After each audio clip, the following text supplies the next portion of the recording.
సింధు నాగరికత లోహయుగాలలో భాగంగా ఆవిర్భవించడం జరిగింది. దాని యొక్క ప్రాముఖ్యత ఏమిటో నేను ఆల్రెడీ వివరించడము జరిగింది. ప్రపంచంలో ఇప్పటికీ సజీవంగా మిగిలిపోయిన సంస్కృతి సింధు నాగరికత సంస్కృతి అవుతుంది. ప్రపంచ నాగరికతల్లోనే ఇది అతిపెద్ద నాగరికత. ప్రపంచంలోనే మొట్టమొదటిసారిగా సింధు ప్రజలు పత్తిని పండించి ప్రపంచానికి నూలు వస్త్రాలు ఇచ్చిన వాళ్ళు అయినారు. అట్లాగే ఏ నాగరికతల్లో కూడా లేని విధంగా సింధు నాగరికతలో మనకు మొట్టమొదటిసారిగా పట్టణ నిర్మాణము, అంటే పట్టణ నిర్మాణం మిగతా నాగరికతల్లో కూడా ఉంది, కానీ ప్రణాళికాబద్ధమైనటువంటి పట్టణ నిర్మాణము, దానికి తోడు భూగర్భ డ్రైనేజ్ వ్యవస్థ, అండర్ గ్రౌండ్ డ్రైనేజ్ వ్యవస్థ విత్ మ్యాన్ హోల్స్, ఇది సింధు నాగరికత యొక్క అతి విశిష్టమైన లక్షణంగా కూడా చెప్పబడ్డది. ఈ కారణాలతో మనం సింధు నాగరికత యొక్క ప్రాముఖ్యతను గుర్తిస్తూ ఆ చాప్టర్లోకి రావడం జరుగుతుంది. ఎగ్జామినేషన్ పరంగా అభ్యర్థులు గుర్తించాల్సిన విషయం ఏమిటి అంటే, ఈ చాప్టర్లో మనకి ఎక్కువగా క్వశ్చన్స్ సింధు నాగరికత యొక్క ప్రముఖమైనటువంటి పట్టణాలు ఏమిటి, అవి ఏ ప్రాంతాల్లో ఉన్నాయి, వాటిని కనుగొన్నటువంటి పురావస్తు శాస్త్రజ్ఞులు చరిత్రకారులు ఎవరు, అక్కడ ఏమేమి కనుక్కోబడ్డాయి, ఇది చాలా ముఖ్యమైనటువంటి అంశం అవుతుంది.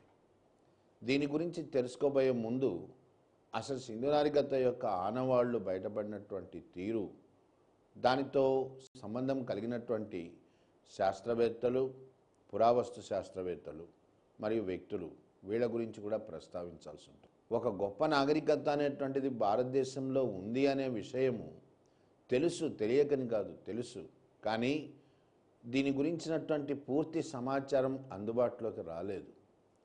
సింధు నాగరికత యొక్క ఆనవాళ్లు మొట్టమొదటిసారిగా బయటపడడం చార్లెస్ మేసన్, బ్రిటిష్ ఇంజనీర్, ఈయనతో జరిగింది.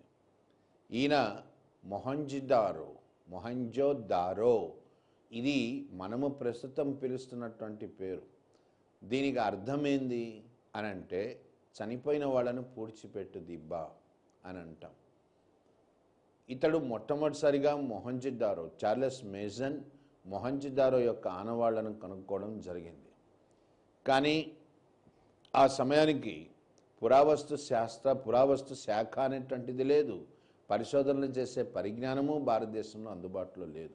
గవర్నర్ జనరల్ 1861లో పురావస్తు పరిశోధన సంస్థ, ఆర్కియలాజికల్ సర్వే ఆఫ్ ఇండియా, దీన్ని ఏర్పరచడం జరిగింది. ఇది జరిగినట్టు తర్వాత అలెగ్జాండర్ కన్నింగ్హామ్ భారతదేశ పురావస్తు శాస్త్రానికి పురావస్తు క్షేత్ర పురావస్తు శాఖ, దీనికి పితామహుడు లాంటి వాడు అని చెప్పదగినటువంటి వాడు కన్నింగ్హామ్ మొట్టమొదటిసారిగా సింధు నాగరికతపై పరిశోధనలు చేపట్టడం జరిగింది. కన్నింగ్హామ్ తర్వాత మనకు లార్డ్ కర్జన్ గవర్నర్ జనరల్గా 1904లో ఇండియన్ మాన్యుమెంట్స్ ప్రిజర్వేషన్ యాక్ట్, అంటే భారత పురావస్తు పరిరక్షణ చట్టము అనే చట్టాన్ని చేయడం జరిగింది. ఆ చట్టం ద్వారా భారతదేశంలో పురావస్తు శాఖ అనేటువంటి ఏర్పరచడం జరిగింది. జాన్ మార్షల్ మొట్టమొదటి డైరెక్టర్ జనరల్గా కూడా నియమించబడడం జరిగింది. ఎప్పుడైతే సర్ జాన్ మార్షల్ మొట్టమొదటి డైరెక్టర్ జనరల్గా వచ్చాడో అప్పటి నుంచి సింధు నాగరికత పైన త్రవ్వకాలు విస్తృతంగా గావించబడడం జరిగింది. ఇది మనం కొంతవరకు తెలుసుకోవాల్సినటువంటి సమాచారం పూర్వపరాల పరంగా. త్రవ్వకాలు ఎప్పుడైతే ప్రారంభమైనాయో అప్పటి నుంచి ఒక్కొక్క పట్టణము వెలుగులోకి రావడం జరిగింది. ఇప్పటికీ ఇంకా జరుగుతూనే ఉంది ఇది. సో ఇట్లా బయటపడినటువంటి మొట్టమొదటి పట్టణం ఏంది అంటే, ఇక్కడి నుంచి మీకు చాలా ఇంపార్టెంట్ అవుతుంది అభ్యర్థులకు. మొట్టమొదటిసారిగా 1821లో దయారాం సహానీ హరప్పా యొక్క పట్టణాన్ని పూర్తి స్థాయిలో త్రవ్వకం చేయడం జరిగింది. అట్లా సింధు నాగరికతలో మొట్టమొదటిసారిగా బయటపడినటువంటి మొట్టమొదటి పట్టణం హరప్పా అయింది. పురావస్తు పరంగా ఉండేటువంటి సాంప్రదాయం ఏమిటి అనంటే, ఒక నాగరికతకు సంబంధించిన పట్టణము, ఏ పట్టణం అయితే మొట్టమొదటిసారిగా కనుగొనబడుతుందో నాగరికత మొత్తం కూడా ఆ పట్టణం పేరు మీదనే పిలువబడుతుంది. అట్లా సింధు నాగరికతకు సంబంధించి మొట్టమొదటిసారిగా బయటపడినటువంటి పట్టణం హరప్పా. కాబట్టే సింధు నాగరికత సంస్కృతిని హరప్పా సంస్కృతి అని మనం పిలవడం జరుగుతోంది. మరి సింధు నాగరికతలో మొట్టమొదటిసారిగా బయటపడిన పట్టణం హరప్పా అయితే అది ఎక్కడ కేంద్రీకరించబడ్డది, ఏ నదీ తీరాన ఉన్నది, ఇక్కడ ఏం కనుక్కోబడ్డాయి, ఇవన్నీ కూడా ముఖ్యమవుతాయి అన్నమాట. ఎప్పుడైతే మనకు హరప్పా బయటపడిందో దాని ప్రాముఖ్యత ఏంటి అని అంటే భారతదేశం ప్రపంచానికి చాటి చెప్పగలిగింది. ఏమని చెప్పగలిగింది అంటే ఆర్యులకు రాక మునుపే, అంటే మనకు యాక్చువల్గా అంత ముందు వరకు ఉన్న సాంప్రదాయం ఏమిటంటే భారతదేశ చరిత్ర అనేటువంటిది క్రీస్తుపూర్వం 1500 నుంచే ప్రారంభమైంది. క్రీస్తుపూర్వం 1500కు ముందు భారతీయులకు చరిత్ర అంటూ ఏమీ లేదు. ఈ కోణంలో చరిత్ర రచనా వ్యాసంగం జరిగింది.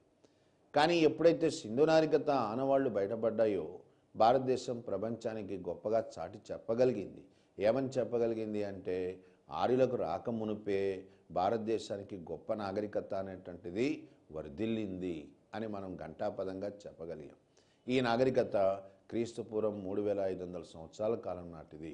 అంటే ఆర్యులు రాకమునిపే దాదాపు 2000 సంవత్సరాల నుంచే మనకు భారతదేశంలో గొప్ప నాగరికత వర్ధిల్లుతూ వచ్చింది అని మనం గర్వంగా చెప్పుకోగలిగాం. మరి ఇప్పుడు హరప్పా పట్టణంలోకి వెళ్దాం.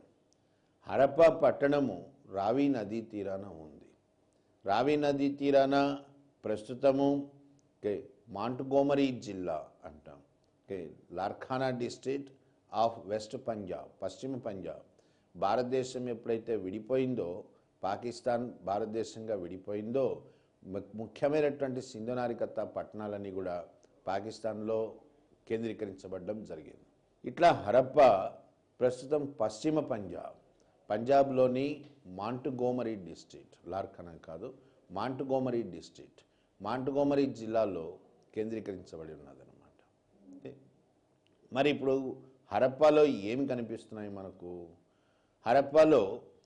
హరప్పా గురించి కూడా తెలుసుకోవాలంటే ముందు అసలు పట్టణ స్వరూపం ఎట్లా ఉందో చూడాలి. సింధు నాగరికత పట్టణాలు అన్నీ కూడా గుర్తించుకోవాల్సిన విషయం ఏమిటి అని అంటే దీర్ఘచతురస్రాకారంలో ఉంటాయి. ప్రతి పట్టణానికి సామాన్యంగా ఉత్తర దిక్కున ప్రవేశ ద్వారం ఉంటుంది, దక్షిణ దిక్కున నిష్క్రమణ ద్వారం ఉంటుంది. ప్రతి పట్టణము చుట్టూ కూడా ఒక చుట్టూ గోడ ఉంటుంది. చుట్టూ గోడ అంటే ప్రహరీలాగా కడతారు పట్టణం చుట్టూ అన్నమాట. ఇది ఎందుకు కడతారు ఇట్లాగా అంటే వరదల నుంచి ముంపు, ఆ ప్రమాదం నుంచి కాపాడుకోవడానికి, శత్రువుల దాడి నుంచి కూడా కాపాడుకోవడానికి ఉపయోగపడుతుంది ఇట్లాంటి కోట గోడ నిర్మాణం. దీన్నే మనం ఇంగ్లీష్లో సైటడల్ అని కూడా అంటుంటాం. హరప్పా చుట్టూ సైటడల్ ఉంది. హరప్పాకు పట్టణ ప్రణాళిక, నిర్దిష్టమైనటువంటి పట్టణ ప్రణాళిక కూడా ఉంది.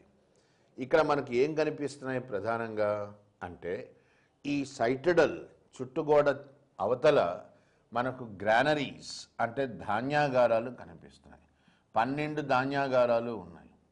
ఈ 12 ధాన్యాగారాలు 2 వరుసల్లో ఉన్నాయి. అంటే ఒక్కొక్క వరుసలో 6 ధాన్యాగారాల వరకు హరప్పాలో కనుక్కోబడ్డాయి. అందుకనే హరప్పాను ధాన్యాగారాల పట్టణము అని కూడా పిలుస్తాం. అట్లాగే సైటడల్ ఈ ప్రహరీ గోడకు బయటనే కోట గోడ కూడా అనొచ్చు దానికి బయటనే హెచ్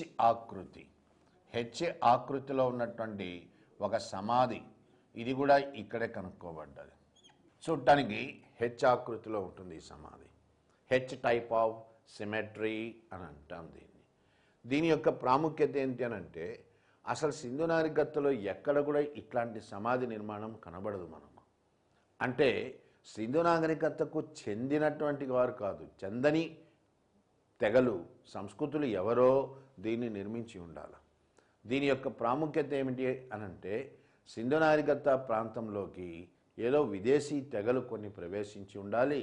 వాళ్ళు ఇటువంటి కట్టడం యొక్క నిర్మాణాన్ని చేపట్టి ఉండాలి. ఈ విషయాన్ని మనము గ్రహించగలుగుతాం ఇట్లాంటి కట్టడం వల్ల. మనకు ఎగ్జామ్లో క్వశ్చన్స్ కూడా అడిగాడు.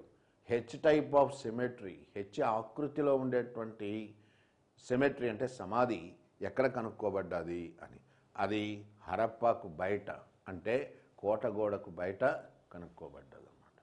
ఈ రెండు చాలా ముఖ్యమైనటువంటి. అట్లాగే హరప్పాలోకి ప్రవేశిస్తే మనకి ఇంకా ఏం కనిపిస్తాయి అంటే శవపేటికలలో ఖనన పద్ధతి కనిపిస్తుంది. ఇక్కడ ఇంకా త్రవ్వకాల్లో మనకు కనుక్కోబడ్డది ఏంది అంటే రాతితో తయారు చేయబడినటువంటి ఒక మానవ విగ్రహం, పురుషుడి విగ్రహం. ఓకే, మేల్ టోర్సో అంటాం, అంటే నడుము పైభాగం నుంచి కనబడుతున్నటువంటి ఒక మానవుడి విగ్రహం కూడా, రాతి విగ్రహం కూడా కనుక్కోబడ్డది హరప్పాలో. ఈ హరప్పాని ఋగ్వేదము హరియుపియా అని కూడా పిలవడం జరిగింది. ఋగ్వేదం ఏమని చెప్తుంది? ఋగ్వేదము అంటే ఆర్యులకు మొట్టమొదటి గ్రంథం. అది ఆర్యులు భారతదేశంలోకి ప్రవేశించడం జరిగింది. ప్రవేశించిన తర్వాత వాళ్ళ సాహిత్యాన్ని వాళ్ళు అభివృద్ధి చేయడము జరిగింది. ఆ సాహిత్యంలో మొట్టమొదటి గ్రంథం ఋగ్వేదం. ఋగ్వేదం హరప్పాని హరియుపయా అని ప్రస్తావించడం జరిగింది. అట్లా చెప్తూ ఋగ్వేదం ఏమంటోంది అంటే హరప్పాలో 1000 యజ్ఞాలు యాగాలు జరిగాయని, హరప్పా పట్టణాన్ని ఆర్యులకు దేవుడైనటువంటి ఇంద్రుడు పిడుగుపాట్లు సృష్టించి సర్వనాశనం చేశాడని ఋగ్వేదం ప్రస్తావించడం జరిగింది. అంటే మనకి ఎగ్జామ్లో ఎట్లా ఇస్తుంటారు ఒక్కోసారి క్వశ్చన్స్ అని అంటే, ఏ పట్టణంను ఇంద్రుడు తన పిడుగుపాటుతో ధ్వంసం చేశాడు అని అంటాడు. ఒక హరప్పానే కాదు, 2 పట్టణాలు ఉన్నాయి అక్కడ, హరప్పా మరియు మొహంజదారో. రెండింటినీ కూడా ఇంద్రుడు సర్వనాశనం చేశాడు అని చెప్పి ఋగ్వేదం ప్రస్తావించడం జరిగింది. ఇది హరప్పాని గురించి మీరు మౌలికంగా తెలుసుకోవాల్సినటువంటి విషయాలన్నమాట. రైట్. హరప్పా తర్వాత రెండవ ముఖ్యమైనటువంటి పట్టణము మొహంజోదారో. ఆల్రెడీ దీని గురించి నేను ప్రస్తావించడం జరిగింది. మొహంజోదారో సింధు నాగరికతలోనే మొట్టమొదటిసారిగా ఆనవాళ్లను తెలియజెప్పినటువంటి పట్టణం. అంటే సింధు నాగరికత అనేది ఒకటి ఉంది అనేటువంటిది మనకు తెలియడానికి మొహంజోదారోనే కారణం అన్నమాట. చార్లెస్ మేసన్ దీన్ని దర్శించడం జరిగింది మొట్టమొదటిసారిగా. మరి మొహంజోదారోతో కనెక్ట్ అయినటువంటి ఆర్కియాలజిస్ట్, చరిత్రకారులు, పురావస్తు శాస్త్రజ్ఞులు ఎవరెవరు అంటే 1922లో 21లో హరప్పా కనుక్కోబడ్డది. హరప్పా తర్వాత 1922లో మొహంజోదారో తవ్వకాలు అనేటువంటివి పూర్తి స్థాయికి చేరుకున్నాయి. మొహంజోదారో పట్టణాన్ని వెలుగులోకి తీసుకొచ్చినటువంటి పురావస్తు శాస్త్రవేత్త ఆర్డి బెనర్జీ అంటాం. ఆర్డి బెనర్జీ 1922లో మొహంజోదారోని వెలుగులోకి తీసుకొచ్చి రావడం జరిగింది. ఇది ఎక్కడున్నది అంటే హరప్పాకి దిగువ భాగాన, అంటే సింధ్ ప్రాంతం, ప్రస్తుత పాకిస్తాన్లోని సింధ్ ప్రాంతంలో లార్ఖానా జిల్లాలో సింధు నది ఒడ్డున మొహంజోదారో కేంద్రీకరించబడి ఉన్నదన్నమాట. ఇది దీని యొక్క లొకేషన్ అంటాం, కేంద్రీకరించబడినటువంటి విధానం. మరి మొహంజోదారో యొక్క ప్రాముఖ్యత ఏంది అంటే ఎగ్జామినేషన్లో ఎక్కువగా కూడా మనకు మొహంజోదారో ప్రాముఖ్యత కలిగినటువంటి క్వశ్చన్సే ఉంటాయి. ఒకవేళ వాళ్ళు పట్టణాల మీద ప్రశ్నలు ఇస్తున్నాడు అంటే మీ చాయిస్ మొట్టమొదటిసారి మొహంజోదారో ఉండేటట్టుగా చూడండి. ఎందుకంటే ఇది అత్యంత ముఖ్యమైనటువంటి పట్టణం అన్నమాట. ఏమిటి దీని యొక్క ప్రాముఖ్యత అంటే సింధు నాగరికత పట్టణాల్లోకెల్లా దీర్ఘ వైశాల్యం, అంటే అతి పెద్ద వైశాల్యం కలిగినటువంటి పట్టణం. ద లార్జెస్ట్ సిటీ అంటాం. లార్జెస్ట్ సిటీ మొహంజోదారో అవుతుంది. లార్జెస్ట్ సిటీ అనేటువంటిది ఏ కోణంలో, దాని విడ్త్ కానీ దాని లెంగ్త్ కానీ ఆ పరంగా చూసుకుంటే అది లార్జెస్ట్ సిటీ అవుతుంది. నెంబర్ 1. నెక్స్ట్ నెంబర్ 2, సింధు నాగరికత పట్టణ ప్రణాళిక అనేటువంటిది మొత్తం కూడా మొహంజోదారోనే పోలి ఉంటుంది. కాబట్టి మొహంజోదారోని మోడల్ సిటీ అంటాం, అంటే నమూనా పట్టణము అని చెప్పచ్చు. సింధు నాగరికత పట్టణాలకు అది నమూనా పట్టణం అన్నమాట. దాని ప్రణాళిక చూసే మిగిలిన పట్టణ ప్రణాళిక అనేటువంటిది కూడా రూపొందించబడ్డది అని చెప్పచ్చు. నెక్స్ట్ నెంబర్ 3, సింధు నాగరికత పట్టణాల్లోకెల్లా అత్యధిక నివాసం, అంటే ప్రజలు ఎక్కువగా నివసించిన పట్టణము, జనాభా సాంద్రత ఎక్కువగా కలిగిన పట్టణము మొహంజోదారో అవుతుంది. ఎట్లా చెప్పగలము అంటే అధిక సంఖ్యలో ఇళ్ల నిర్మాణము అనేటువంటిది మొహంజోదారోలోనే కనిపిస్తుంది. కాబట్టి ఇప్పుడు మరి మొహంజోదారోలో మనకు ముఖ్యంగా కనుక్కోబడినటువంటి విషయాలు ఏమిటి అంటే ఏమేమి కనబడ్డాయి త్రవ్వకాల్లో అంటే ఆల్రెడీ ఇంతకుముందే చెప్పాను. సింధు నాగరికత పట్టణాలన్నీ కూడా దీర్ఘచతురస్రాకారంలో ఉంటాయి అని చెప్పాం. పట్టణానికి ప్రవేశ ద్వారం ఉత్తర దిక్కులో ఉంటుంది, దక్షిణ దిక్కులో నిష్క్రమణ ద్వారం ఉంటుంది. మొహంజోదారో పట్టణంలో నడిబొడ్డున పట్టణానికి హార్ట్ ఆఫ్ ద సిటీ అంటాం. ఈ నడిబొడ్డున ఒక గొప్ప స్నానవాటిక ఉంది. దీన్నే మనము స్విమ్మింగ్ పూల్ లాగా ఉంటుంది అని కూడా చెప్పచ్చు. ఈ స్నానవాటికకు ఉత్తర దిక్కు నుంచి ప్రవేశ ద్వారం, దక్షిణ దిక్కున నిష్క్రమణ ద్వారం ఉంటుంది. ఇటువైపు నుంచి రావాలి, ఇటువైపు స్నానాలు చేసిన తర్వాత దక్షిణ నుంచి నిష్క్రమించాలన్నమాట. ఈ స్నానవాటికకు పక్కనే ఒక బావి ఉంటుంది. బావిలో నుంచి నీరు, ఫ్రెష్ వాటర్, ఈ నీరు దీంట్లోకి ప్రవేశించడానికి, వాడబడ్డ నీరు నిష్క్రమించడానికి వాడు చక్కటి ప్రణాళికను తయారు చేశాడు. ఈ స్నానవాటిక యొక్క ప్రాముఖ్యత ఏమిటి అంటే, డ్రైనేజ్ సిస్టమ్ అంటే నీటిపారుదల సౌకర్యం ఎట్లా ఉన్నదో మనకు ఈ స్నానవాటిక చక్కగా విశదీకరిస్తుందన్నమాట. దీని తర్వాత ముఖ్యమైనటువంటి కట్టడాలు ఏంది అంటే, అతిపెద్ద ధాన్యాగారం ఉంది. ధాన్యాగారము అంటే మనం పండించిన పంటల్ని నిల్వ చేసుకోవడానికి ఉపయోగించేటువంటి అనమాట. అది ఇక్కడే కనిపిస్తుంది మీకు, మొహంజదారో పట్టణంలోనే కనిపిస్తుంది. అట్లాగే మొహంజదారోలో దేవాలయాన్ని పోలినటువంటి కట్టడం. ఇది పూర్తిగా దేవాలయము అని చెప్పలేం మనం, కానీ చూడటానికి దేవాలయాన్ని పోలినటువంటి ఒక కట్టడం కూడా కనుక్కోబడ్డది. అట్లాగే మొహంజదారోలో అతిపెద్ద సమావేశ మందిరము కూడా కనుక్కోబడ్డది. ఈ సమావేశ మందిరం దేనికోసము అంటే ప్రజలు ఇక్కడ సమావేశాలు నిర్వహించుకోవడానికి అనమాట.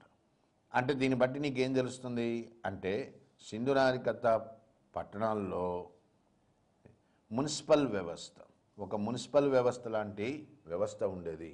ప్రజలందరూ కూడా తరచుగా సమావేశాలు నిర్వహించేవాళ్ళు, సమిష్టిగా నిర్ణయాలు తీసుకునేవాళ్ళు అని చెప్పడానికి ఆధారం ఉందన్నమాట. ఇవి ముఖ్యమైనటువంటి కట్టడాలు. ఏమిటి ముఖ్యమైన కట్టడాలు అంటే, పెద్ద స్నానవాటిక, అతి పెద్ద ధాన్యాగారము, దేవాలయాన్ని పోలినటువంటి కట్టడము మరియు విశాలమైనటువంటి సమావేశ మందిరం. ఈ 4 మొహంజదారో పట్టణంలో మనకు కనిపించేటువంటి ప్రధానమైన కట్టడాలు. ఇంకా ఏమున్నది ప్రాముఖ్యత ఇక్కడ మొహంజదారో యొక్క ప్రాముఖ్యత అంటే, త్రవ్వకాల్లో కొన్ని వస్తువులు బయటపడ్డాయి. ఏ రకమైనటువంటి వస్తువులు బయటపడ్డాయి అంటే, ముద్రికలు. సింధు నాగరికత ప్రజలు ముద్రికలు తయారు చేయడంలో గొప్ప ప్రతిభ కనబరిచారు. ఏమిటి ముద్రికలు అంటే, ఈ ముద్రికలు అనేటువంటివి స్టిటైట్ అనేటువంటి రాయితో తయారు చేస్తారు. ఇది ఒక రకమైనటువంటి రాయి. ఈ రాయిని తీసుకురావాలా, పలు పరిణామాల్లో దాన్ని కట్ చేసుకోవాలా, కట్ చేసిన తర్వాత దాంట్లో ముద్రించాలా. ఏ రూపాన్ని అయితే మనము కోరుతున్నామో ఆ రూపాన్ని ముద్రిస్తాం. అట్లాంటి వాటిని ముద్రికలు అంటాం. సింధు నాగరికత ప్రజల యొక్క కళా నైపుణ్యం అత్యద్భుతంగా కనిపించేటువంటిది ఈ ముద్రికల్లో కనిపిస్తుంది. ఇక్కడ పాయింట్ ఏమిటంటే, మొహంజదారో పట్టణంలో మనకు శివుణ్ణి పోలినటువంటి ఆకృతితో కలిగినటువంటి మొట్టమొదటి ముద్రిక కనిపిస్తుంది. అంటే ఏమిటి దాని అర్థము? ఒక ముద్రికలో ఈ ముద్రిక ఎట్లా ఉంటుంది అంటే గుండ్రని ఆకృతిలో ఉంటుంది. ఈ గుండ్రని ఆకృతిలో ఉన్నటువంటి ముద్రికలో ఒక వ్యక్తి కనిపిస్తాడు మనకు. ఈ వ్యక్తి ధ్యాన స్థితిలో ఉంటాడు. ధ్యాన స్థితిలో ఉండి 3 ముఖాలు ఉంటాయి. 3 ముఖాలు ఉంటాయి, తలపైన 2 కొమ్ములు ఉంటాయి. ధ్యాన స్థితిలో ఉన్నాడు కాబట్టి ఇతన్ని మనము పశుపతి లేదా శివుడి యొక్క మొట్టమొదటి రూపము అని చెప్పి చెప్పడం జరుగుతుంది. సో పశుపతి ముద్రికలో అసలు పశుపతి అని ఎందుకు పిలుస్తున్నాము? ఇది శివుడి యొక్క మొదటి రూపం అని అంటాం మనం. ఎందుకంటాము అంటే, ఈ ముద్రికలో ఉండేటువంటి వ్యక్తి యొక్క స్వరూపం ఎట్లా ఉందో నేను వివరించాను. ఎట్లా ఉన్నాడు చూడడానికి అంటే, ధ్యాన స్థితిలో ఉంటాడు. దీర్ఘమైన ధ్యాన స్థితి, డీప్ మెడిటేషన్ అంటాం. చూడటానికి ఏమో 3 ముఖాలు ఉంటాయి, నెత్తి మీద 2 కొమ్ములు కనిపిస్తున్నాయి. ధ్యాన స్థితిలో ఉన్నటువంటి వ్యక్తి చుట్టూ 4 జంతువులు కనిపిస్తాయి. ఏ జంతువులు కనిపిస్తాయి అని కూడా అడిగాడు ఎగ్జామ్స్లో. ఏ జంతువులు కనిపిస్తాయి అంటే, దున్నపోతు, బఫెలో, దున్నపోతు, టైగర్, పులి, రైనో అంటే ఖడ్గమృగం, ఏనుగు. ఈ 4 జంతువులు 4 దిక్కుల్లో నిల్చుకున్నట్టుగా కనిపిస్తాయి. కాళ్ళ దగ్గర 2 జింకలు కనిపిస్తాయి. ఆయన చుట్టూ జంతువులు ఉన్నాయి కాబట్టి, పశువులతో సమిష్టిగా పరివేష్టితులై ఉన్నాడు కాబట్టి అతన్ని పశుపతి అని మనం పిలవడం జరిగింది. ఇది శివుడి యొక్క మొట్టమొదటి రూపం అన్నమాట. అందుకనే సింధు నాగరికత మనం కానీ గమనిస్తే పట్టణాల్లో వాళ్ళు ఒక రకమైనటువంటి తొలి శైవం శివుణ్ణి పూజించేటువంటి విధానాన్ని పాటించారేమో అని అనిపిస్తుందన్నమాట. దానికి ఆధారంగానే ఇక్కడ ముద్రిక కనుక్కోబడ్డది. సో పశుపతి ముద్రిక ఎక్కడ కనుక్కోబడ్డది అంటే మొహంజదారో అని గుర్తించాలి, నెంబర్ 1. అట్లాగే త్రవ్వకాల్లో ఇంకొకటి ఏం కనిపించింది మనకు అంటే సింధు నాగరికత ప్రజలకు గుర్రము యొక్క వాడకము తెలియదు, అసలు గుర్రము అనేటువంటిదే వాళ్ళకు తెలియదు అని చాలా కాలం వరకు మనం అనుకుంటూ వచ్చాం. ఇది ఒక రకంగా తప్పని రుజువు చేయబడ్డది. ఎందుకంటే గుర్రము బొమ్మని కలిగినటువంటి ముద్రిక, ఇంకొక ముద్రికలో మనకు గుర్రము ఆకృతితో ఉండేటువంటి జంతువు యొక్క బొమ్మ కూడా కనుక్కోబడడం జరిగింది. అంటే గుర్రము ఆకృతిని కలిగినటువంటి ముద్రిక కూడా మొహంజదారోలో కనుక్కోబడ్డాయి. సో 2 ముద్రికలు కనుక్కోబడ్డాయి. అట్లాగే విగ్రహాలు కనుక్కోబడ్డాయి. ఏ విగ్రహాలు అంటే సింధు నాగరికత ప్రజలు గొప్ప కళా నైపుణ్యాన్ని ప్రదర్శించారు అనడానికి నిదర్శనంగానే బ్రాంజ్ అంటే తగరము ప్లస్ రాగి 2 కలిస్తే బ్రాంజ్ అవుతుందని చెప్పాను ఆల్రెడీ. సో బ్రాంజ్ అంటే కరెక్ట్గా కంచు అంటాం. కంచుతో తయారు చేయబడినటువంటి నాట్యగత్య విగ్రహం బ్రాంజ్ డాన్సింగ్ గర్ల్ అంటాం. ఈ కంచుతో తయారు చేయబడినటువంటి నాట్యగత్య విగ్రహం సింధు నాగరికత కళాస్వరూపాల్లోనే అత్యంత అందమైన విగ్రహం అంటాం. చాలా కష్టం, అది చేయదిరిగిన కళాకారుడే చేయగలడు అనమాట అట్లాంటి విగ్రహాన్ని. ఈ విగ్రహం కూడా మొహంజదారోలోనే కనుక్కోబడ్డది. అట్లాగే బియర్డెడ్ మ్యాన్ అంటే గడ్డం పెంచుకున్నటువంటి ఒక వ్యక్తి విగ్రహం, చూడటానికి ఇతడు పురోహితుడిలాగా కనిపిస్తున్నాడు అన్నమాట. పురోహితుడిని పోలినటువంటి విగ్రహం. ఈ విగ్రహం దేంతో తయారు చేయబడ్డది, ఇది కూడా అడిగాడు క్వశ్చన్. ఈ విగ్రహము స్టిటైట్ అనేటువంటి రాయితో తయారు చేయబడ్డది. ఇంతకుముందే చెప్పాను ఆల్రెడీ, స్టిటైట్ అనేటువంటిది ముద్రికలు తయారు చేయడానికి వాడబడేటువంటి ఒక ప్రత్యేకమైన రాయి. అట్లాంటి రాయితోనే తయారు చేయబడినటువంటి మరో విగ్రహము పురోహితుడి విగ్రహం. ఇది కూడా మొహంజదారోలోనే కనుక్కోబడ్డది. అట్లాగే ఇంకా ఏం కనుక్కోబడుతున్నాయి ఇక్కడ అంటే ఇంతకుముందే చెప్పాను, సింధు నాగరికత ప్రజలు ప్రత్తిని పండించిన మొట్టమొదటి వారు అని చెప్పి.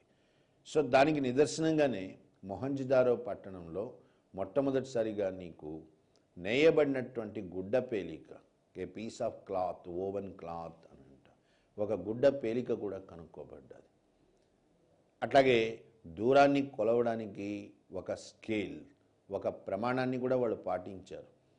ఒక స్కేల్ని కూడా వాళ్ళు ఉపయోగించడం జరిగింది. ఇది కూడా నీకు మొహంజదారోలోనే కనుక్కోబడ్డారు. ఇవన్నీ మొహంజదారోలో కనుక్కోబడినటువంటి ముఖ్యమైనటువంటి విషయాలు అన్నమాట. ఇవన్నీ మనకి ఎగ్జామినేషన్ పరంగా ముఖ్యమవుతాయి, ఇంపార్టెంట్ కూడా. ఇంకా ఏం ప్రస్తావించాల్సి వస్తుంది మొహంజదారో పట్టణం మీద అంటే మొహంజదారో సింధు నది ఒడ్డున ఉన్నది. ఈ నదికి తరచుగా వరదలు వస్తూ ఉంటాయి. అందువల్ల మొహంజదారో పట్టణము దాదాపు 7 సార్లు ముంపుకు గురైంది, వరదల ముంపుకు గురైంది అని మనం నిర్ధారించడం జరిగింది. 7 సార్లు అని ఎట్లా తెలుస్తుంది అంటే త్రవ్వకాల్లో మనము దిగువ పొరలు లేయర్స్ అంటాం. వీటికి వెళ్ళే కొద్దీ అక్కడ పట్టణంలో ఉన్నటువంటి కట్టడాలు ఏ విధంగా మార్పుకు లోనైనాయో తెలుస్తుంటుంది.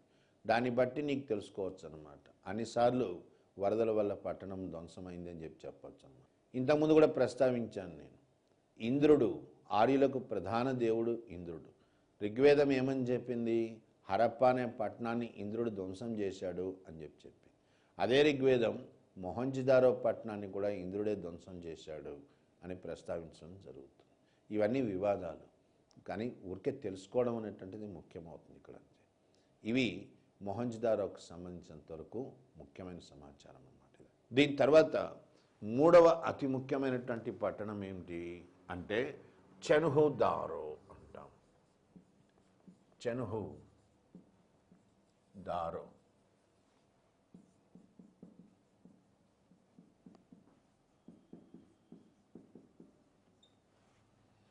ఇది ఎక్కడున్నది? చెన్హుదారో అనేటువంటిది మొహంజదారోకి ఇంకా కొంచెం దక్షిణాన దిగువ భాగాన అనమాట. మొహంజదారో ప్రస్తుత పాకిస్తాన్లోని సింధ్ ప్రాంతంలో ఉంది అని చెప్పాను. మొహంజదారోకి మరింత దక్షిణ భాగాన చెన్హుదారో కేంద్రీకరించబడి ఉన్నది. ఇది కూడా సింధు నది ఒడ్డునే ఉంటుందన్నమాట, మొహంజదారోకి దిగువన. ఈ పట్టణాన్ని ఎవరు కనుక్కోవడం జరిగింది? ఈ పట్టణాన్ని ఎంజి మజుందార్ అనేటువంటి పురావస్తు శాస్త్రవేత్త చెన్హుదారో పట్టణాన్ని కనుక్కోవడం జరిగింది. దీని యొక్క ప్రాముఖ్యత ఏమిటి అంటే, ప్రతి సింధు నాగరికత పట్టణానికి ఒక చుట్టుగోడ ఉంటుంది అని చెప్పాం. ఈ చుట్టుగోడనే మనం ఏమన్నాము? సైటడల్ అని అన్నాం, ప్రహరీ గోడ. కానీ చెన్హుదారో పట్టణానికి ఎక్కడ కూడా నీకు ఎటువైపున కానీ ఈ చుట్టుగోడ ఉన్నట్టుగా ఆధారాలు లేవు. అంటే చుట్టుగోడ సైటడల్ లేని ఒకే ఒక్క పట్టణము చెన్హుదారో అని చెప్పచ్చు. ఇది చాలా ముఖ్యం అన్నమాట. సైటడల్ లేని సింధు నాగరికత పట్టణం ఏది అంటే చెన్హుదారో అవుతుంది ఒకటి. రెండవ ముఖ్యమైనటువంటి విషయం ఏమిటి అంటే, ఈ చెన్హుదారో పట్టణంలోనే మనకు ఇంక్ పాట్ అంటాం. ఇంక్ పాట్ అంటే సింధు నాగరికత ప్రజలు వాడికంటూ వాళ్ళకి ఒక లిపి ఉంది. ఈ లిపిని తయారు చేసేటప్పుడు కొన్ని పరికరాలు వాడతారు, కొన్ని పదార్థాలను వాడతారు. అవి నిర్వహించుకోవడానికి తయారు చేసుకున్నటువంటి ఒక పాత్ర, దాన్నే ఇంక్ పాట్ అని అంటాం. ఇది కూడా చెన్హుదారోలోనే లభ్యమైందనమాట. నెక్స్ట్ మూడవ ముఖ్యమైనటువంటి విషయం ఏమిటి అంటే, చెన్హుదారో త్రవ్వకాల్లో మనకు రాతితో తయారు చేయబడినటువంటి నాట్య భంగిమలో ఉన్నటువంటి ఒక వ్యక్తి విగ్రహం కనుక్కోబడ్డది. నాట్య భంగిమలో ఉండేటువంటి వ్యక్తి విగ్రహము అంటే అది ఎవరిదై ఉంటుంది? బహుశా మన పురాణాల ప్రకారము, మన ఇతిహాసాల ప్రకారము నాట్యము అనేటువంటిది శివుడికి సంబంధించిన అంశం. కాబట్టి అందుకే ఇంతకుముందు కూడా అనుకున్నది మనం, సింధు నాగరికత త్రవ్వకాల్లో మనకు ఎక్కడో శైవం యొక్క ఛాయలు కనిపిస్తున్నాయి అని. శివుణ్ణి పోలినటువంటి నాట్య భంగిమలో ఉన్నటువంటి రాతి విగ్రహము ఇది కూడా చెన్హుదారోలోనే కనుక్కోబడ్డది. ఇంకా ముఖ్యమేమిటి అంటే, ముఖ్యమైన విషయాలు ఏమిటి అని అంటే, చెన్హుదారో పూసల పరిశ్రమ. సింధు నాగరికత ప్రజలు బీడ్స్ అంటే పూసలు అంటాం తెలుగులో, వీటిని కూడా బాగా ఎక్కువ సంఖ్యలో తయారు చేసుకునేవాళ్ళు అనమాట. ఈ పూసల పరిశ్రమకు కూడా చెన్హుదారోనే ప్రధాన కేంద్రం. అట్లాగే చెన్హుదారో ఎట్లయితే మొహంజదారో వరద ముంపులకు గురైందో, చెన్హుదారో కూడా దాదాపుగా 3 సార్లు వరద ముంపుకు గురైంది అని మనము ఒక నిర్ధారణకు వచ్చాం. ఇవన్నీ చెన్హుదారోకు సంబంధించినటువంటి ముఖ్యమైన సమాచారం. ఇంకొకటి కూడా ఉంది ఇక్కడ, అదేంటంటే చెన్హుదారో ప్రజలు రాయిని వాడారు, ఇటుకలు వాడారు. సింధు నాగరికత ప్రజలు తమ యొక్క గృహ నిర్మాణం, ఇళ్ళు కట్టుకోవడానికి ఎక్కువగా కూడా చక్కటి ఇటుకలు వాడతారు, బాగా కాల్చినటువంటి ఇటుకలు. కానీ చెన్హుదారోలో రాతి కట్టడాలు కనిపిస్తున్నాయి, ఇటుకలు వాడలేదు. ఇది కూడా నువ్వు గుర్తుంచుకోవాల్సినటువంటి విషయం అవుతుంది. ఇది చెన్హుదారోకు సంబంధించినటువంటి ముఖ్యమైన సమాచారం. చెన్హుదారో తర్వాత నెక్స్ట్ ఇంపార్టెంట్ సైట్ ఏమిటి అంటే, రాజస్థాన్లో ఉండేటువంటి కాళీబంగన్. ఇక భారతదేశంలోకి వద్దాం. భారతదేశంలో ఇవన్నీ కూడా ఏంటంటే ఇప్పటిదాకా చెప్పినటువంటివి ఇవన్నీ ప్రస్తుత పాకిస్తాన్లో ఉన్నటువంటి సింధు నాగరికత క్షేత్రాలు. భారతదేశంలోకి వస్తే కాళీబంగన్. కాలా అంటే నల్లని, బంగన్ అంటే బ్యాంగిల్ అంటే గాజు అంటాం. కాళీబంగన్ నల్లని గాజు అని దాని అర్థం అన్నమాట, లిటరల్ మీనింగ్, భాషాపరంగా దాని అర్థం అది. ఇది ప్రస్తుత రాజస్థాన్లోని ఘగర్ లేదా గగల్ అంటాం, ఈ నది ఒడ్డున ఉందన్నమాట. ఈ పట్టణాన్ని కనుక్కున్నటువంటి పురావస్తు శాస్త్రవేత్త డాక్టర్ ఘోష్. డాక్టర్ ఘోష్ ఈయన ఈ పట్టణాన్ని కనుక్కోవడం జరిగిందనమాట. డాక్టర్ ఏ ఘోష్ అంటాం. కాళీబంగన్ రాజస్థాన్లో ఉన్నటువంటి ప్రాంతం. చరిత్రలో రాజస్థాన్ ఒకప్పుడు అత్యంత సారవంతమైనటువంటి భూమి. ఘగర్ నదీ పరివాహిక ప్రాంతము, హాక్రా నదీ పరివాహక ప్రాంతము, ఇవన్నీ కూడా రాజస్థాన్లోనే ఉన్నాయన్నమాట. అందుకని అత్యంత సారవంతమైన ప్రాంతం కాబట్టి కాళీబంగంలో మనకు విస్తృతమైనటువంటి వ్యవసాయం జరిగింది అని చెప్పడానికి ఆధారాలు ఉన్నాయి. ఆ తర్వాత డిస్కస్ చేస్తాం. ముందుగా అసలు కాళీబంగన్ పట్టణాన్ని యొక్క ప్రాముఖ్యత ఏంటి అంటే, కాళీబంగంలో కనబడినటువంటి సంస్కృతి, ప్రజల జీవన విధానం ఇదంతా ఎట్లా ఉంది అంటే సోతీ సంస్కృతి అంటాం. కాళీబంగన్ యొక్క సంస్కృతిని సోతీ సంస్కృతి అని కూడా పిలవడం జరిగింది. ఓకే, క్వశ్చన్ ఎట్లా ఇచ్చారు అంటే, సింధు నాగరికత పట్టణాల్లోని ఏ సంస్కృతిని సోతీ సంస్కృతి అంటారు అంటే, కాళీబంగంలో కనుక్కోబడినటువంటి సంస్కృతి సోతీ సంస్కృతి అని పిలువబడడం జరిగింది. ఇక కాళీబంగన్ యొక్క ప్రాముఖ్యత ఏమిటి, ఇక్కడ ఏమేం కనిపిస్తున్నాయి మనకు అంటే, ఇప్పుడే చెప్పాను, ప్రపంచంలోనే ఒక రకంగా చెప్పాలంటే అతి పెద్ద వ్యవసాయ క్షేత్రం అని చెప్పచ్చు. దాన్ని కరెక్ట్గా ఇంగ్లీష్లో చెప్తే the largest unit of land in the entire pre history. చరిత్ర పూర్వయుగంలో అతి పెద్ద భూమి, అతి పెద్ద వ్యవసాయ క్షేత్రం, వ్యవసాయానికి ఉపయోగించబడ్డ భూమి, అతి పెద్ద వ్యవసాయ క్షేత్రం ఎక్కడ కనుక్కోబడ్డది అంటే కాళీబంగంలోనే. దాన్ని బట్టి నీకు తెలుస్తుంది వాడు చాలా విస్తృతంగా వ్యవసాయం చేశారు అని చెప్పి కాళీబంగన్ ప్రజలు. కాళీబంగంలో మనకు యజ్ఞవాటికలు అంటాం, ఫైర్ ఆల్టార్స్. మామూలుగా యజ్ఞాలు చేసేటప్పుడు ఇట్లాంటి కట్టడాలు కనిపిస్తాయి, యజ్ఞవాటికలు అంటాం. ఇవి కూడా కాళీబంగంలో చాలా విస్తృతంగా కనిపిస్తాయి అన్నమాట.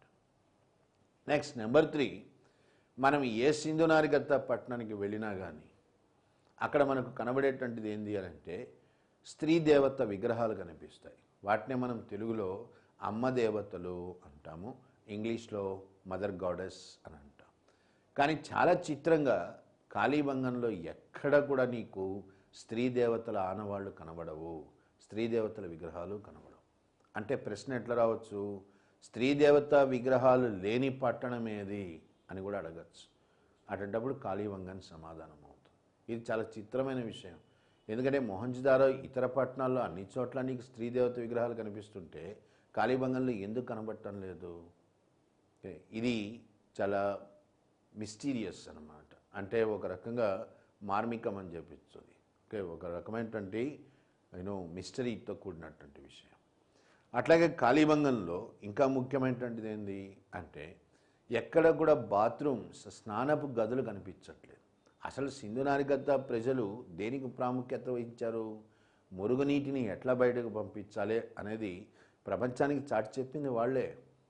అట్లాంటి గొప్ప సింధు నాగరికతలో చాలా చిత్రంగా కాళీబంగన్ పట్టణంలో మనకు బాత్రూమ్స్ కనబడటం లేదు, స్నానపు గదులు కనిపించట్లేదు. అట్లా స్నానపు గదులు లేని పట్టణం ఏది అంటే కూడా కాళీబంగనే అవుతుంది. అట్లాగే రాజస్థాన్లో మనకి ఎక్కువగా కనబడేటువంటి జంతువు ఒంటె. ఓకే, ఒంటె యొక్క ఆనవాళ్ళు, అవశేషాలు స్కెలిటన్స్, ఇవి కూడా కాళీబంగన్లో కనుక్కోబడడం జరిగింది. ఓకే, ఈ విషయాలన్నిటికీ కూడా కాళీబంగన్ చాలా ప్రముఖమైనటువంటిది అన్నమాట. ఓకే, కాళీబంగన్ తర్వాత రాజస్థాన్ తర్వాత హర్యానాకి వెళ్ళాల్సి వస్తుంది. హర్యానాలో ముఖ్యమైనటువంటి సింధు నాగరికత క్షేత్రము బన్వాలి అని చెప్పాలి. బన్వాలి ప్రస్తుత హర్యానా రాష్ట్రంలో ఒకప్పుడు ప్రవహించినటువంటి సరస్వతీ నది. ప్రస్తుతం సరస్వతీ నది కనబడదు మనకు, ఇంకిపోయినది. సరస్వతీ నదీ తీరాన కేంద్రీకృతమైనటువంటి పట్టణము హర్యానాలో బన్వాలి అన్నమాట. ఈ బన్వాలి పట్టణాన్ని ఎవరు కనుక్కున్నారు? పురావస్తు శాస్త్రవేత్త అంటే బిస్ట్, ఈయన కనుక్కున్నాడు అనమాట. బన్వాలి పట్టణాన్ని కనుక్కున్నటువంటి పురావస్తు శాస్త్రవేత్త. మరి బన్వాలి యొక్క ప్రాముఖ్యత ఏంటి అంటే బన్వాలి ప్రజలు విస్తృతంగా బార్లీ పంటను పండించారు. ఇది ముఖ్యమైనటువంటిది. ఇంకొకటి కూడా గుర్తుంచుకోవాలి, అదేంటదంటే కాళీబంగన్ మరియు బన్వాలి ఈ రెండు పట్టణాలు కూడా రెండు దశలను, సింధు నాగరికత యొక్క రెండు దశలను అనుభవించాయి. అంటే దీని అర్థమైంది, సింధు నాగరికత ఆవిర్భావంలో మనకు 4 దశలు కనిపిస్తాయి. ఓకే, పూర్వ సింధు నాగరికత దశ ప్రీ హరప్పన్ అంటాం, మధ్య హరప్పా దశ దాని ప్రోటో హరప్పన్ అంటాం, సింధు నాగరికత దశ, దాన్నే హరప్పన్ అంటాం. సింధు నాగరికత అంతరించిపోయిన తర్వాత దశ, దాన్నే పోస్ట్ హరప్పన్ అంటాం. ఇట్లా 4 దశలు ఉన్నాయి. మరి అంత డీటెయిల్గా దీనికి పోవాల్సిన అవసరం లేదు, ఎందుకంటే దీని మీద పెద్దగా క్వశ్చన్స్ రావు. కానీ ఒకప్పుడు వాడు అడిగిన క్వశ్చన్ ఏమిటి అని అంటే, ఏ 2 పట్టణాలు మధ్య హరప్పా దశ మరియు హరప్పా దశ 2 దశలను అనుభవించాయి లేదా అవి ఎక్స్పీరియన్స్ అయినాయి అని అడిగాడు. అట్లా 2 దశలను అనుభవించినటువంటి పట్టణాలు కాళీబంగన్ మరియు బన్వాలి. ఏ 2 దశలు? మధ్య హరప్పా యుగము మరియు హరప్పా యుగం. ఈ 2 యుగాలు ఈ 2 పట్టణాల్లో కనిపిస్తాయి మనకు. రైట్. ఇంతకుమించి బన్వాలి యొక్క ప్రాముఖ్యత ఇంకేం లేదు. నెక్స్ట్ బన్వాలి తర్వాత ఇంపార్టెంట్ సింధు నాగరికత క్షేత్రము లోథాల్. లోథాల్లోకి వెళ్లే ముందు ఒకటి గుర్తుంచుకోవాలి ముఖ్యమైనటువంటి ఏంటంటే, సింధు నాగరికత క్షేత్రాలు ప్రస్తుత భారతదేశంలో అత్యధికంగా కనబడుతున్నటువంటి రాష్ట్రం ఏంది అంటే గుజరాత్. గుజరాత్లో మనకు maximum number of Indus Valley sites, అత్యధిక సంఖ్యలో సింధు నాగరికత పట్టణాలు కేంద్రీకరించబడి ఉన్నాయి. ఈ లోథాల్ అనేటువంటి పట్టణము ప్రస్తుత గుజరాత్లోని క్యాంబే సముద్ర తీరం అన్నమాట. ఇదంతా కూడా అరేబియా సముద్ర తీరం, క్యాంబే ఒడ్డున ఉందన్నమాట లోథాల్. ఓకే. లోథాల్ పట్టణాన్ని మెరైన్ ఆర్కియాలజిస్ట్ అంటే సముద్రపు గర్భం లోపల నిక్షిప్తమైనటువంటి పురావస్తు ప్రదేశాలు, వీటిని వెలుగులోకి తెచ్చేవాళ్ళు మెరైన్ ఆర్కియాలజిస్ట్. అంటే సముద్ర గర్భంలో పరిశోధనలు చేస్తారు, పురావస్తుపరమైనటువంటి పరిశోధన. అట్లాంటి marine archaeologist doctor SR Rao లోథాల్ని కనుక్కోవడం జరిగింది. ఇక్కడ మీరు ఇంకొక విషయం కూడా గుర్తుంచుకోవాలి. ఇదే ఎస్ఆర్ రావ్ ద్వారకా పట్టణాన్ని కూడా కనుగొన్నాము. అంటే కృష్ణుడి జన్మస్థలమైనటువంటి ద్వారకా పట్టణం, కృష్ణుడితో కనెక్ట్ అయినటువంటి పట్టణం ద్వారకా, దీన్ని కూడా కనుక్కున్నట్టుగా ఆయన ప్రకటించడం జరిగింది. సో లోథాల్ ప్రస్తుత గుజరాత్ రాష్ట్రంలో ఉంది. మెరైన్ ఆర్కియాలజిస్ట్ ఎస్ఆర్ రావు గారు దీన్ని కనుక్కోవడం జరిగింది. లోథాల్ యొక్క ప్రాధాన్యత ఏమిటి అంటే, ఇంతకుముందే చెప్పాను నేను, ప్రతి సింధు నాగరికత పట్టణానికి ప్రవేశ ద్వారము ఉత్తర దిక్కులో ఉంటుంది అని చెప్పాను, నిష్క్రమణ ద్వారము దక్షిణ దిక్కులో ఉంటుంది అని చెప్పాను. కానీ ఇక్కడ లోథాల్కి వస్తే చాలా చిత్రంగా లోథాల్ యొక్క ప్రవేశ ద్వారము తూర్పు దిక్కులో ఉంది,